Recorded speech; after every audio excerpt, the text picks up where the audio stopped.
I never thought something like this would happen to me.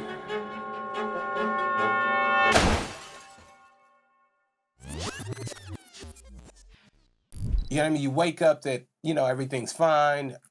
And you think about the night before, it's like, oh yeah, we're going out, hanging out, we're having some drinks. Actually, I didn't even drink that night just because I didn't know what to expect. I mean, it was so much excitement going around it. It was just like, let's just get to the day. So the moment everything changed, this accident was monumental. It was a milestone in life. It just definitely was an eye-opener. I started out hanging out with the guys the night before. Everybody shipped their cars out. We're just hanging out. I didn't want to do any drinking or anything else just because I was worried. I didn't know what to expect. I mean, I know we're going to be driving, some fast speeds, and it's just the excitement. So I just wanted to make sure I was in, complete control of everything.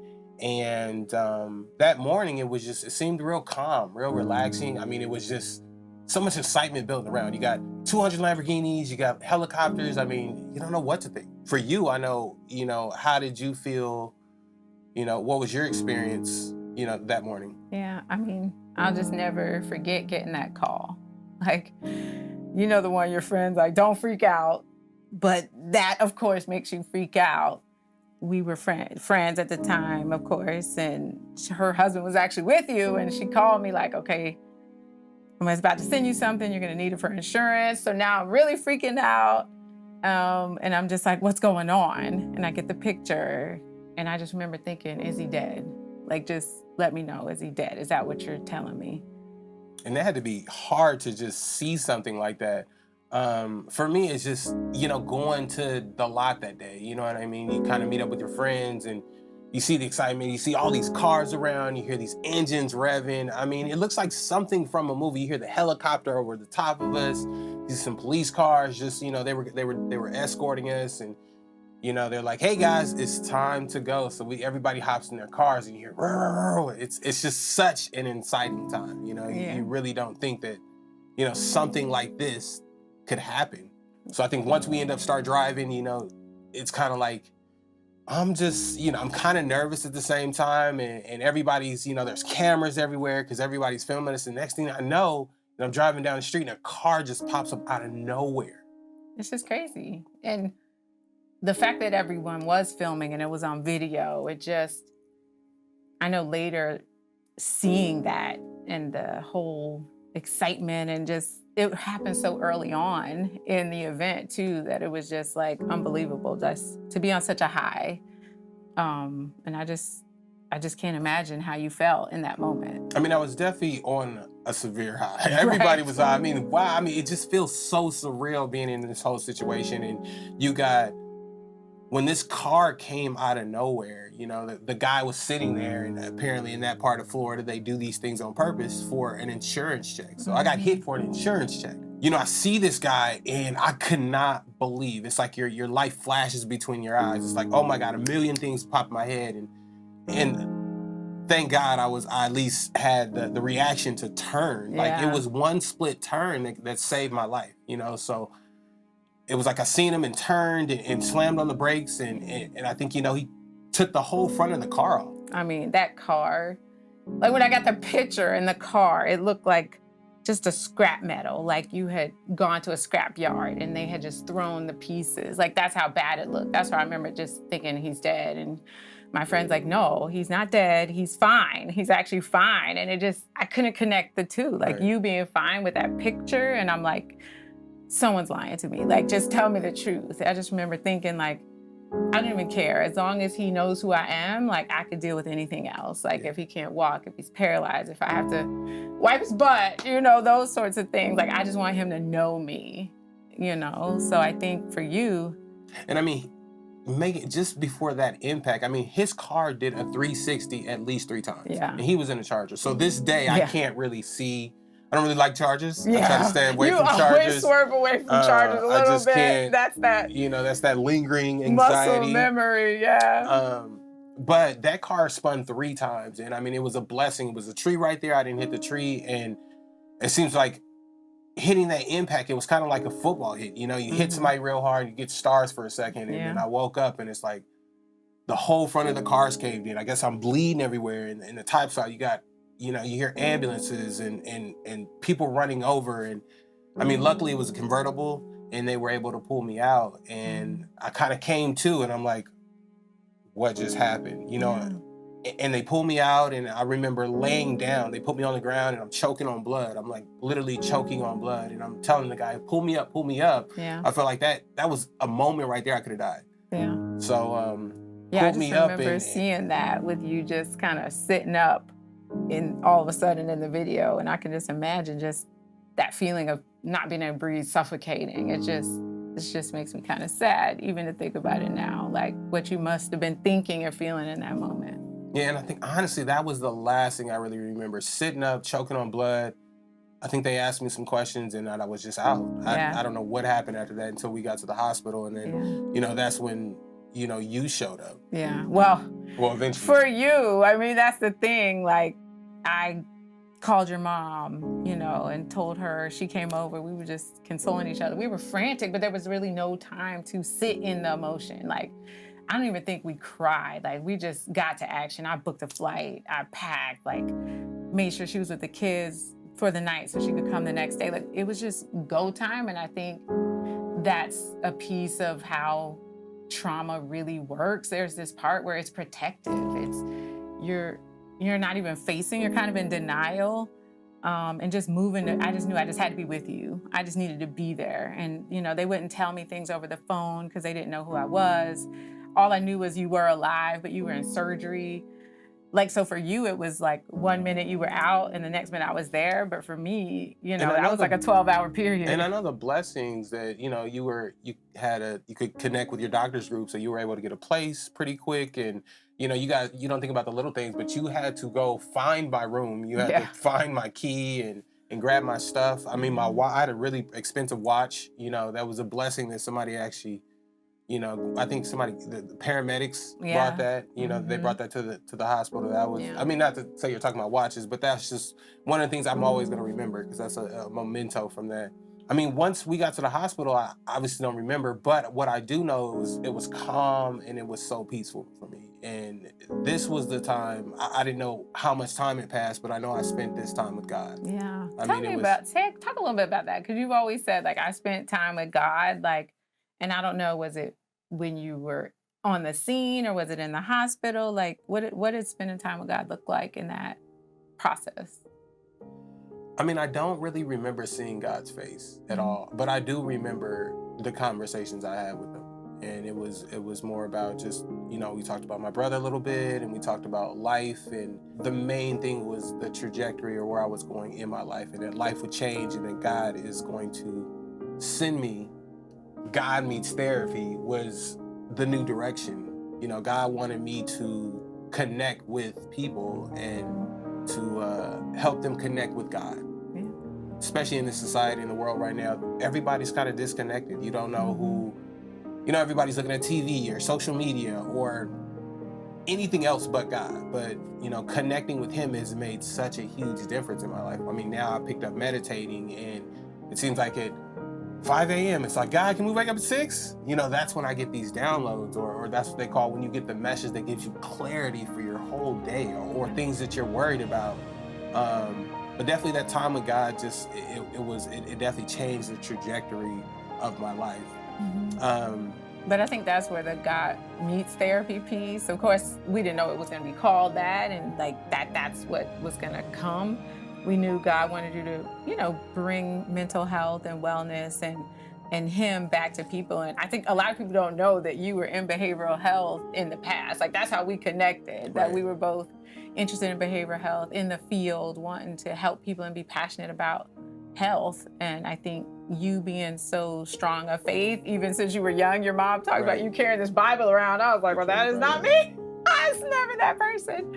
But like, you had that, not that you're perfect by any means, or didn't have some stray moments, but you've always had that faith. And I think that plus the therapy piece is what makes us strong. I know, and definitely what brought us through those moments. No, for sure. I mean, I think that was the best thing I got out of, having that conversation with God and changing my trajectory. But I mean, being in the hospital in general, it's like not being able to talk, not being able to swallow. I mean, I broke 30 bones in my face. Like, there's titanium in here. They had to reconstruct this part of my eye. I mean, they left a scar. I don't know if you guys know, but there's a scar here where basically my mouth was wide open. There was just gauze and blood coming out. You know, Yeah. I'm incubated. I remember sitting there. I was literally suffocating, trying to breathe in the hospital. I mean, you were literally trying to fight for life. Yeah. You know, even when they were trying to, because it was 2 surgeries, and you know, I'm choking on what was that, whatever. What Yeah, was they that? had to put a tracheostomy in, yeah, because you couldn't breathe. So they had to put the tube in so you could breathe out of there. And you had a lung contusion. I mean, there's lots of injuries across. So that's where the miracle comes in. But the crazy thing is, within 24 hours of your surgery, you were walking. I mean, the physical therapist was so scared. She had to chase you down the hallway. She was like, this is a miracle. I've never seen anything like this. Like, the amount of times people in the hospital use the word miracle, and then for you to say you spent time with God, it just, for me, I think that's where I knew there was something bigger meant for you. And that meant something bigger meant for me and the kids and just our life. To like, I knew we would be having a moment like this where we were talking about it with the world, because it was just too miraculous, honestly. And I mean, another thing is like, so she's not saying this, but I mean, remember, I had amnesia. Oh, like, God. Think about reliving an accident every 2 or 3 minutes. So I'm like, I'm kind of dozing off, or just, and I wake up, I was like, did I kill somebody? Yeah. Did I die? Was somebody with me? I mean, Yeah. reliving that energy every few minutes. Yeah. Like, it's so hard. It's like you're in instant shock, you know, and it's really hard on your body, really hard. I mean, you just, it was just definitely a scary time. I mean, even one of the nurses, you know, at the hospital, I was writing on the message. I was like, keep me away from this guy. Get this guy away from me. I'm mumbling, and I even wrote notes here. These are all the notes that, remember, that I wrote. It's just, I know we can't read half these, but. Oh, I haven't seen that since the hospital. I remember us saving it for you. Sometimes you have to laugh in these moments to like keep you sane, but I used to tell people like his first 24 to 48 hours was 51st dates, where like every few minutes you would start the day over asking me those traumatic questions and just not understanding. And I was like, God, I said the one thing I want him to have a sound mind and know me. And is this some kind of trick? Like, we had talked about this. But of course it was just a concussion. So you ended up coming out of that. But I think for me, those conversations with God started on both sides, and you would write things, and you know, your mouth was wired shut because your jaw was broken. And don't forget the doctor. So my doctor was a plastic surgeon. He was a oral surgeon, dental, and a dentist. All in yeah. one. So he was exactly, God gave me an exact person at the exact time. And he had John 3:16 when y'all went into surgery. And I was like, and just recovered. before, so he went through a surgery the night before. Spent like, he had to reconstruct my face, and that took, you know, what was it, 6-7 hours to do that. Almost and then 8 hours. Yeah, and then he had to go in and actually do the surgery.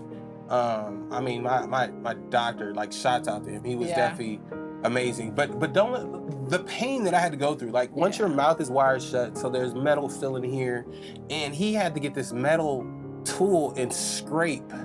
Oh my God, it was one of the worst feelings in the world. It's just somebody scraping a metal tool, getting, I don't know, what was it getting out? Well, he had to clean everything out so you didn't get infected, and you would not take pain medication because of that history of you seeing athletes and other people in your life getting addicted to opiates and things like that. So you were just so strong. Like, I wanted to break down so many times. Like, shout out to mom, your mom, and my mom, and our village. But that was even a blessing in itself.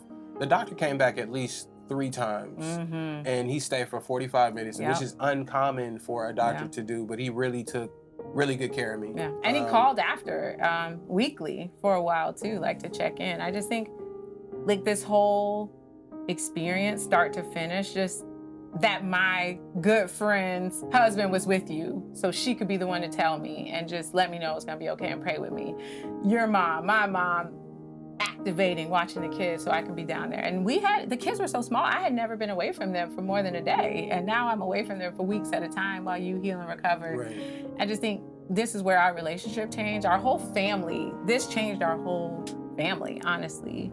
I mean, even with that, I mean, the anxiety, Yeah. I didn't have that much anxiety. I mean, a little bit Yeah. afterwards, but I know we were taking the CBD oil, which really, really helped. Yeah. That helped with anxiety and focus. Even trying to leave, I had so much fear of getting another accident or somebody hitting me or driving. And I think, Yeah. once we got back to Atlanta, I felt like maybe, I mean, CBD works for anxiety. I mean, I was driving the next day, Yeah, which was you, crazy. which I A few can't. days later. Dad, he let you drive. I was like, what is happening? And you couldn't fly because you had broken your orbital bones and your sinus bones, so you couldn't deal with the pressure. So we had to get in the car. It definitely wasn't the next day. It was a few weeks later. Oh But yeah. I'm saying you drove the next day after you were out of the hospital. Like you had been released. We got there. So it was like, but that just shows your resilience and your coping. And I mean, CBD is of course helpful, but I think you always had fight in you. You always had God with you throughout this. And I think that's the spirit and the like attitude we want to bring to everyone with this brand. And that's where our family, how we operate, our relationship is not perfect, but that's how we operate. Just keeping God at the center and using the techniques. And I honestly think, like, for a while I was coming up at stoplights and I would get anxiety because I'd be worried about, the crash. But that's when meditation and praying and really, doing the work to be able to get through something like this. Some people just live with that 45-pound weight of anxiety or fear and don't address the issue. But I think this is when, meditating and really spending time with God and reading and strengthening my mind and body to get to where I needed to be functional. Yeah, I just know it's so important to just, when people are going through these tough times, they just have to push through. You have to find that little thing inside of you that wants to keep going and just keep going, because tomorrow is going to be a brighter day. Yeah. Today is something that happens, but it's like a signal to let you know where to go. Like this accident, as horrible as it was, I think it's a blessing because it brought me closer to God, it brought my family together, and it changed the trajectory of my life. I mean, before we were doing hemp, and I don't think if that would have blown up that business, then we wouldn't be here talking about God and helping people come closer to, God and therapy, actually, and telling how it helps, especially in our community. Yeah, because we go to couples therapy. We definitely, had to really deal with the impacts of everything that happened and, losing the business and how that affected us financially and work through that. So it wasn't just the God piece, it was the couples therapy, our village, our unit coming together. But all I know is, as every day you wake up, that just shows you God's not done with you yet. And that's how we move right now. To wrap this thing up is putting God first and not just relying on God, but using the tools that God gives you, which is therapy. I mean, it's so important to creating the superhero within each one of us, because, God is definitely going to give us the strength and the endurance and how to get things done and open doors. But the technique for therapy and resilience is definitely something we need. The therapy is going to help with. So, but either way, man, God is good. God is great. Good. All the time. Meditate. And thanks for listening to our story. Put God first and all things will work out. Seek first,